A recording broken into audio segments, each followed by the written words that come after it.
বিসমিল্লাহ আলহামদুলিল্লাহ ওয়াসসালাতু ওয়াসসালামু আলা রসুলিল্লাহ। সরলপথ চ্যানেলে আবার আপনাদেরকে স্বাগত জানাচ্ছি। আশা করি সবাই ভালো আছেন। আজকের ভিডিওতে আমরা রয়ের তাফখিম এবং তার্কিক নিয়ে আলোচনা চালিয়ে যাব। হয়তো আগামী 2টা বা 3টা ভিডিওতে আমি এই জিনিসটা ভেঙে ভেঙে আপনাদেরকে বুঝাবো। আমরা এর আগের ভিডিওগুলোতে আলিফ এবং লাম লাফজুল জালালাহ এই দুইটার কিভাবে তাফখিম এবং তার্কিক হয় সেটা দেখে আসছি। এবং আমরা জানি যে আলিফ, লাম লাফজুল জালালাহ এবং র এই 3টা হরফের মধ্যে কি হয়, সিচুয়েশন বুঝে তাফখিম হয় এবং তার্কিক হয়। তো আমরা আলিফ এবং লাম লাফজুল জালালা আগে দেখে আসছি, কারণ ওগুলা সহজ ছিল। রটা একটু কঠিন, তো এইটাকে বুঝতে হলে আপনাকে একটু সময় দিতে হবে। এই জন্য আসলে রটাকে আমরা সবার পরে ধরছি, এবং রয়ের মধ্যে অনেকগুলো সিচুয়েশন আসে এবং সেই সিচুয়েশনটা বুঝতে হবে। এই জন্য আসলে এইভাবে ভিডিওটাকে আমরা বানাচ্ছি। তো এখানে আরেকটা জিনিস আপনাকে বলতে চাই, সেটা হলো যে লাইফের যে কোনো প্রবলেম, এই রয়ের তাফখিম বা তার্কিক না, শুধু লাইফের যে কোনো প্রবলেম সলভ করার জন্য আসলে উপায় কিন্তু এরকমই যে আপনাকে সেই প্রবলেমটা প্রথমে দেখে অ্যানালাইজ করতে হবে, তারপরে সেইটার মধ্যে থেকে সবচেয়ে ছোট অংশটায় আগে হাত দিবেন। ছোট অংশটাকে হাত দিয়ে সলভ করার চেষ্টা করবেন, তারপরে সেটাকে একটা আয়ত্তে আনতে পারলে তারপরে তারপরের যে প্রবলেমটা আছে আর একটু বড়, সেটাতে হাত দিবেন। তাহলে মূল কথা হলো, একটা বড় সমস্যা যদি আপনি দেখেন, সেটাকে আপনি কি করবেন, ভেঙে ফেলবেন ছোট ছোট অনেকগুলো সমস্যাতে, সাব পার্ট করবেন, এবং করার পরে সেই পার্টগুলোকে একটা একটা করে ধরে সলভ করার চেষ্টা করবেন। তো একটা সময় দেখবেন যে আপনার পুরো যে বড় প্রবলেমটা, সেটা তখন আপনার হাতের মুঠায় চলে আসছে। তা এটা নিয়ে আলোচনা করার জন্য আমি একটা এক্সাম্পল হিসাবে আমাদের এখনকার সিচুয়েশন অনুযায়ী একজনের কথা নিয়ে একটু আলোচনা করতে চাই, যে উনি কিভাবে একটা বড় প্রবলেমকে সলভ করলেন, এবং আজকে ওনার এই জন্য বিশ্বে কত সুনাম বলি দুর্নাম বলি সেটা নিয়ে আমরা একটু দেখব। তা আমি যার কথা বলছি উনি হলেন রাশিয়ার বর্তমান প্রেসিডেন্ট মিস্টার ভ্লাদিমির পুতিন।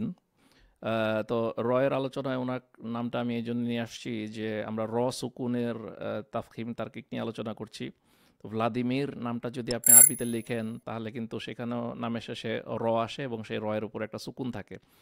এটা একটা বিষয়, এটা একটা ইন্টারেস্টিং অ্যানেকডোট বলতে পারেন। আরেকটা বিষয় হলো যে এই লোকটার থেকে অনেক কিছু শেখার আছে। আপনি তাকে বন্ধু মনে করেন, শত্রু মনে করেন, এই লোক থেকে অনেক কিছু শেখার আছে, যেটা হয়তো আপনি ওই শাহরুখ খান, সালমান খান আর তাহসান খান এদের দেখে শিখবেন না। তো লাইফে আসলে আপনার একজন বন্ধু হোক বা শত্রু হোক, সে যদি শিক্ষিত লোক হয়, সে যদি চালাক চতুর লোক হয়, তার কাছ থেকে যদি আপনার কিছু শেখার থাকে, আমার ব্যক্তিগত মতামত হচ্ছে তার থেকে শেখার জন্য সবসময় কিন্তু আপনার চেষ্টা করা উচিত। তা আপনি যদি ভ্লাদিমির পুতিনের প্রেসিডেন্ট হওয়ার স্টোরিটা দেখেন, উনি যখন রাশিয়ার মানে ভেঙে চুরে একদম টুকরা টুকরা হয়ে গেল, ইউএসএসআর থেকে যখন এটা ভেঙে রাশিয়া হলো, তখন বরিস ইয়েলৎসিন ক্ষমতায় ছিলেন, এবং বরিস ইয়েলৎসিন আসলে লিডার হিসাবে বেশ ভালো লিডার ছিলেন না। এবং রাশিয়ার তখনকার সিচুয়েশনে কিন্তু যে কমিউনিজম বা আফগানিস্তানের যুদ্ধের পরে তাদের যে ধ্বংসের অবস্থা, সেখান থেকে তারপরে কি হলো, বড় বড় যে সমস্ত ইন্ডাস্ট্রিগুলো সব অলিগার্করা ভাগাভাগি করে নিয়ে যাচ্ছে যার যার মতো, এবং এই ভাগাভাগি করে নিয়ে তারা নিজেদের মতো কিন্তু নিজেদের দেশটাকে লুটপাট করে শেষ করে দিচ্ছে, এবং টাকা তারা বাইরে পাঠিয়ে দিচ্ছে।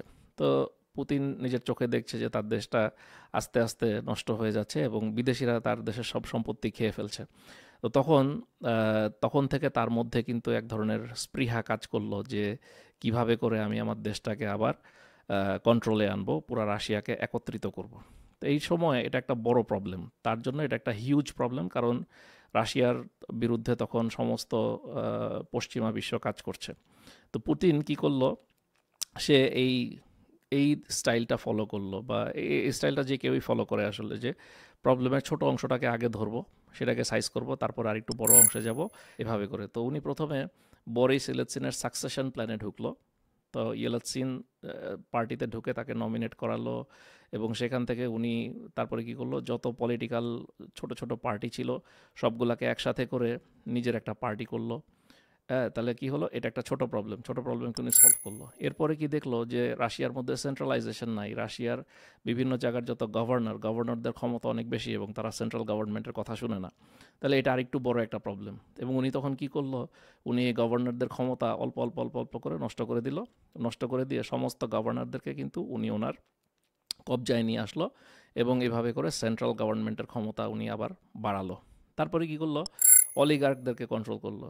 অলিগার্কদের সাথে কিছু চুক্তি হইলো যে তুমি তোমার টাকা পয়সা রাখতে পারবা, কিন্তু তুমি রাষ্ট্র কীভাবে চলবে এটা নিয়ে বেশি কথা বলতে আসবা না। এবং আহ, যদি কোনো অলিগার্ক তার বিরুদ্ধে কথা বলে থাকে ওদেরকে কিন্তু বিভিন্নভাবে সাইজ করে দেওয়া হলো।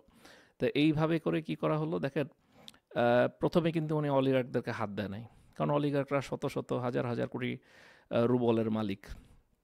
প্রথমেই তাদেরকে হাত দিয়ে কিন্তু ঘায়েল করা যাবে না, আবার প্রথমেই গভর্নরদেরকে ধরে কিন্তু ঘায়েল করা যাবে না।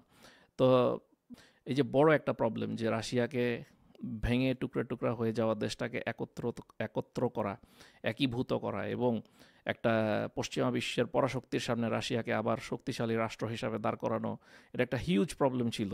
তো এটা কিন্তু একদিনে সলভ হয় নাই। উনি ছোট প্রবলেম, মানে এই বড় প্রবলেমটাকে ভেঙে ছোট ছোট প্রবলেমে কনভার্ট করে তারপরে একটা একটা করে প্রবলেম সলভ করে কিন্তু আজকের পজিশনে রাশিয়াকে নিয়ে আসছে।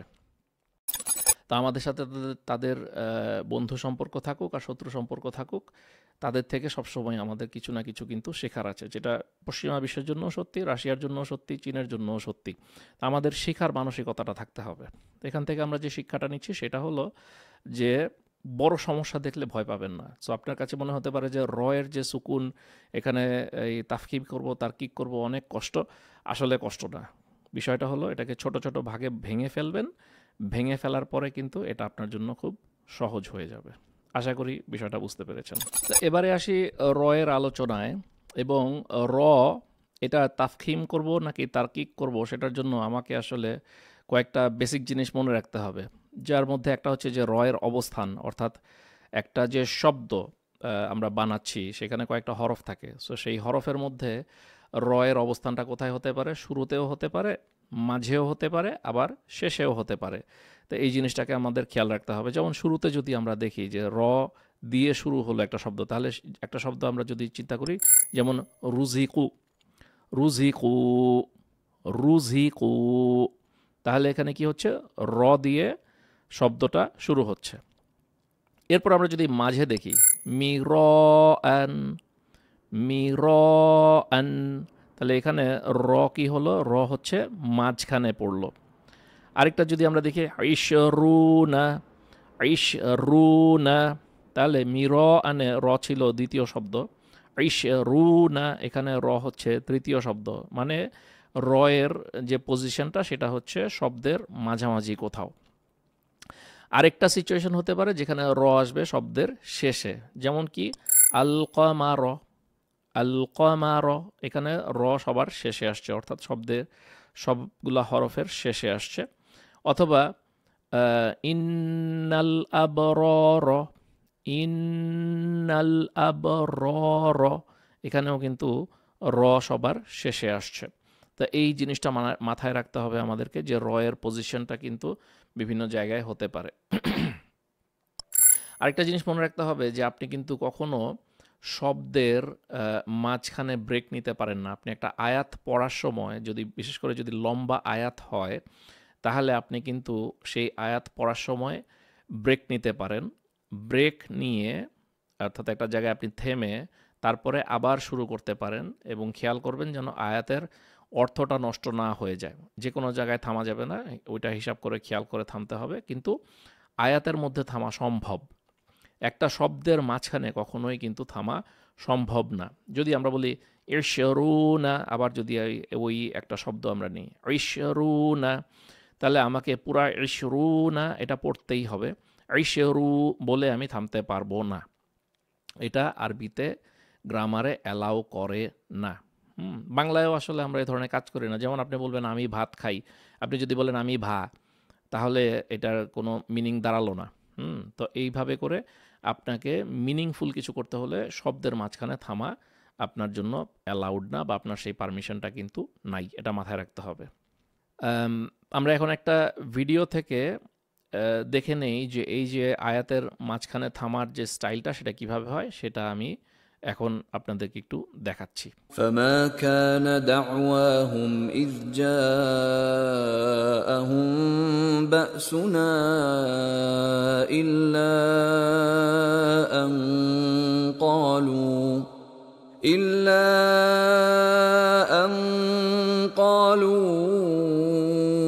إنا كنا ظالمين।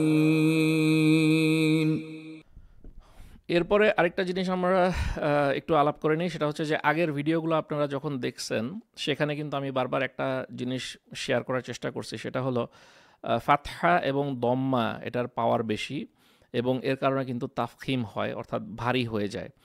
আর কাসরা এটার কারণে কিন্তু তার্কিক হয়। আমরা ইতিপূর্বের ভিডিওগুলোতে অনেকবার এই জিনিসটা দেখে আসছি যে কাসরা আসলে তার্কিক হয়ে যায়। সো যে কোনো জিনিসে কাসরা হওয়ার যদি টেন্ডেন্সি দেখতে পাই আমরা, সেখানে বুঝবো যে হালকা হয়ে যাওয়ার সম্ভাবনাটা বেশি।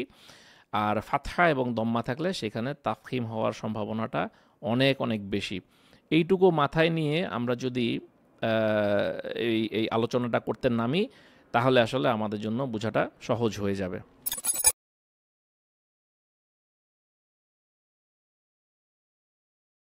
তো এখন আমি এই একটা চার্ট আপনাদের সামনে নিয়ে আসব এবং চার্টটাকে আপনাদেরকে আস্তে আস্তে বুঝাবো। এই চার্টটা বুঝে আমি এখানে ভিডিওটা শেষ করে দিব এবং এর পরের ভিডিওতে যে আমি আসলে যেটা বললাম যে প্রবলেমটাকে ভেঙে ভেঙে আলোচনা করা, সেই ভেঙে ভেঙে আলোচনাটা করব এবং এতে করে আপনাদের বুঝতে সুবিধা হবে। তো রয়ের 3 ধরনের আবির্ভাব হতে পারে যে কোনো শব্দে।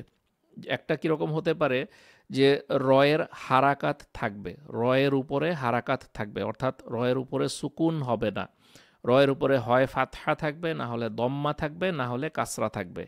এটা একটা সিচুয়েশন হতে পারে এবং এখানে আমাকে খেয়াল করতে হবে, আমরা বলে আসছি যে শব্দের মাঝখানে বা শুরুতে কোনো এক জায়গায় আসছে, কারণ কি যদি শব্দের শেষে থাকে তাহলে কিন্তু থামা সম্ভব এবং সেখানে তখন হারাকাত সরে গিয়ে সুকুন আসা সম্ভব। সুতরাং আমরা বলছি যে 3টা সিনারিওতে আমরা রকে ভাগ করছি। প্রথম সিনারিও হচ্ছে রয়ের উপরে সব সময় হারাকাত থাকবে, অর্থাৎ আমরা শব্দের মধ্যে থামি আর শব্দের মধ্যে না থেমে কন্টিনিউয়াসলি পড়ে যাই, যেটাই হোক না কেন রয়ের উপরে কখনোই সুকুন আসবে না, সেই সিচুয়েশন একটা।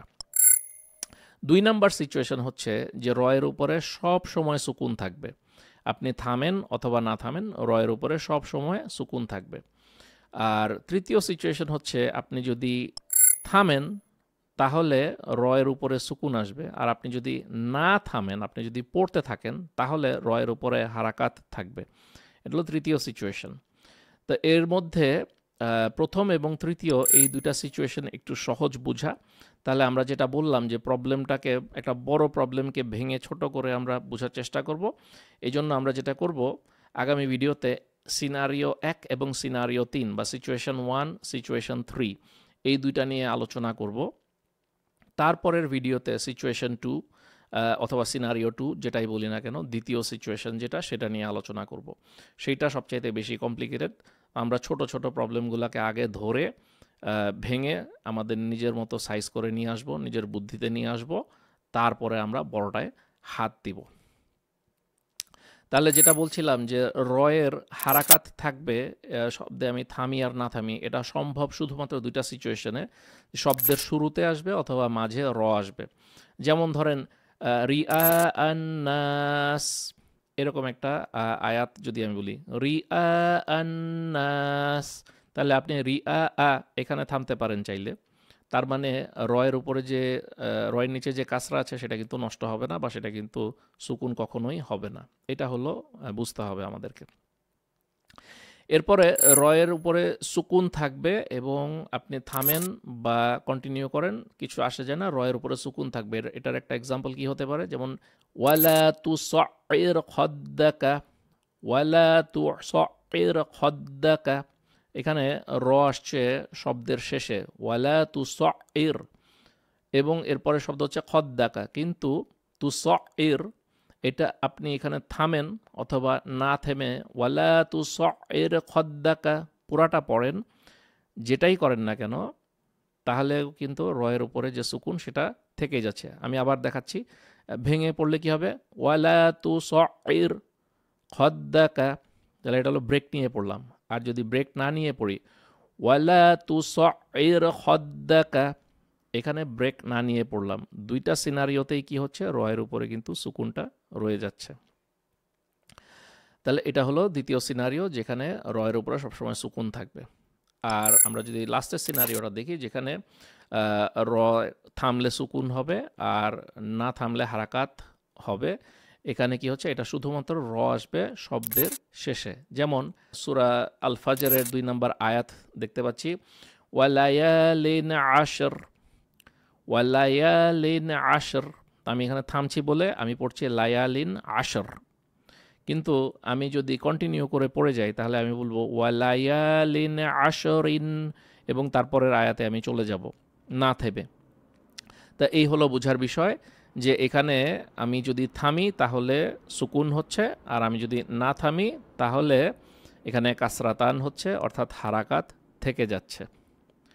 তা এখন এই 3 সিচুয়েশনেই এদের আসলে তারকিক হবে অথবা তাফখিম হবে, এবং এই জিনিসটাই বোঝাটা সবচাইতে জটিল বিষয় বা কমপ্লেক্স বিষয়। তা এই 3টা সিনারিওর মধ্যে 1 নাম্বার সিনারিওটা সবচাইতে সোজা বোঝা, তাই সেই জন্য আমরা প্রথমে 1 নাম্বার সিনারিওটা বোঝার চেষ্টা করব। এরপরে 3 নাম্বার সিনারিওটা বোঝা আরেকটু কঠিন 1 নাম্বার থেকে, কিন্তু আবার 2 নাম্বার থেকে বেশি সোজা। সুতরাং আমি 3 নাম্বার সিনারিওটাকে আসলে এরপরে দেখব, অর্থাৎ আমাদের সিরিয়ালটা হবে 1, তারপরে 3, তারপরে 2। এভাবে করে যদি আমরা শিখি তাহলে আমাদের জন্য কিন্তু খুব সহজ হয়ে যাবে। তাহলে এখন আমি শুধুমাত্র একটু রিডিং পড়ে দিচ্ছি, তাফখিম এবং তারকিক কখন কখন হবে। আগামী ভিডিওতে আমরা 1 এবং 3 নিয়ে আলোচনা করব। তাহলে তার্কিক হবে কখন, যদি সিনারিও 1-এ আমরা দেখি, তার্কিক হবে যদি রয়ের নিচে কাসরা আসে, যেটা আমরা আগে বলছিলাম যে কাসরা থাকলে জেনারেলি এটা সহজ আমাদের জন্য বোঝা যে এখানে তার্কিক করা যায়। সুতরাং আমরা দেখতে পাচ্ছি যে প্রথম সিনারিও, অর্থাৎ রয়ের উপরে হারাকাত সবসময় আছে, আমি থামি অথবা না থামি, সেই সিনারিওতে কি হবে, রয়ের নিচে কাসরা দেখলেই আমি তার্কিক করে দিব। আর রয়ের উপরে যদি আমি ফাতহা অথবা দম্মা দেখি তাহলে তাফখিম করে দিব, স্ট্রেইট ফরওয়ার্ড, এবং এখানেই নিয়মটা শেষ। এরপরে 3 নাম্বার সিনারিও, যেটা আরেকটু প্রথম থেকে সিনারিও থেকে আরেকটু কঠিন, সেই সিনারিওতে কি হচ্ছে, যে তার্কিক হতে হলে আমাকে খেয়াল করতে হবে যে শেষে যে র আসছে, শব্দের শেষে যে র আসছে, সেই রয়ের নিচে হয়তোবা কাসরা আছে। যদি কাসরা না থাকে তাহলে তার আগে ইয়া সাকিন আছে, এবং ইয়া সাকিন মানে কি, ইয়া সাকিন 2টা সিচুয়েশনে হইতে পারে। একটা হচ্ছে মাদ করার জন্য ইয়া সাকিন, অর্থাৎ কোনো একটা কাসরার পরে মাদ হয়ে আসছে। আরেকটা ইয়া সাকিন হলো কখন হতে পারে, যদি সেটা লিন হয়, অর্থাৎ আগের হরফে ফাতহা আছে, তারপরে ইয়ার উপরে সাকিন আছে, তারপরে আপনার যে র, সেই রটা আসছে। তো এই সিনারিওগুলোতে কি হবে, সেখানে আপনার তার্কিক হয়ে যাবে, অর্থাৎ সেখানে তার্কিক হবে মানে সেটা হালকা উচ্চারণ হবে। আর তাফখিম কখন হবে, তাফখিম হবে যদি রয়ের যে আগের হরফটা আছে সেখানে দম্মা থাকে অথবা ফাতহা থাকে, সেই ক্ষেত্রে হবে। অথবা রয়ের আগের যে হরফ সেখানে একটা আলিফ মাদ আসছে, অথবা রয়ের আগের যে হরফ সেখানে একটা ওয়াও মাদ আসছে, সেই সিচুয়েশনে এটা হবে তাফখিম। তা আমরা সামনের ভিডিওতে এক্সাম্পল নিয়ে আলোচনা করব ইনশাআল্লাহ। আর 2 নাম্বার সিনারিও যদি আমরা দেখি তাহলে সেখানে কি হচ্ছে, তার্কিক হতে হলে 4টা শর্ত আপনাকে একসাথে মানতে হবে, অর্থাৎ র আছে শব্দের মাঝখানে কোথাও, অথবা শব্দের শেষে আসছে কিন্তু রয়ের উপরে সুকুন আছে, এবং সেই ক্ষেত্রে সেই সুকুনের মধ্যে সুকুন সহ র তার্কিক করতে হলে, অর্থাৎ পাতলা করে উচ্চারণ করতে হলে আপনাকে কি করতে হবে, আপনাকে 4টা শর্ত মানতে হবে পাতলা করে উচ্চারণ করার জন্য। 1 নাম্বার শর্ত হচ্ছে রয়ের যে আগের শব্দটা, মানে র সাকিনের যে আগের শব্দটা, সেখানে আপনার কাসরা থাকতে হবে, মাস্ট।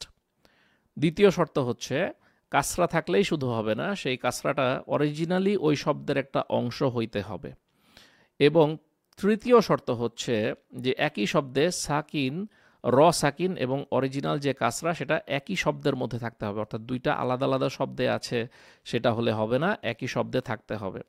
আর চতুর্থ শর্ত হচ্ছে সাকিনের পরে কোনো ইস্তিআলা অর্থাৎ খুসসদগতিন কিজের কোনো শব্দ আসতে পারবে না।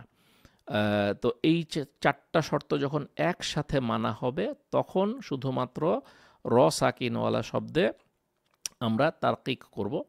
এছাড়া আর সব সিচুয়েশনে যে আমরা তাফখিম করব, এবং সেটা কখন হতে পারে? রয়ের আগের হরফে, অর্থাৎ রয়ের উপরে সুকুন আছে কিন্তু তার আগের হরফে আছে ফাতহা অথবা দম্মা। অরিজিনাল কাসরা আছে কিন্তু সেটা শব্দের অংশ না, অর্থাৎ অন্য একটা শব্দের মধ্যে আছে। অরিজিনাল কাসরা শব্দের অংশ হিসাবে আসে নাই। তো আমরা এক্সাম্পল দেখলে বুঝে যাব। আর হলো কি, সাকিনের যে পরের হরফ সেটা ইস্তিআলা হচ্ছে, সাকিনের যে পরের হরফ সেটা ইস্তিআলা হচ্ছে, অর্থাৎ সুকুনের পরে যে আপনার এখানে খুসসদগতিন কিজের কোনো না কোনো শব্দ সেখানে আসছে বা কোনো না কোনো হরফ সেখানে আসছে, এবং সেটা তখন কি করে দিচ্ছে? আপনার রটাকে ভারী করে দিচ্ছে বা তাফখিম করে দিচ্ছে।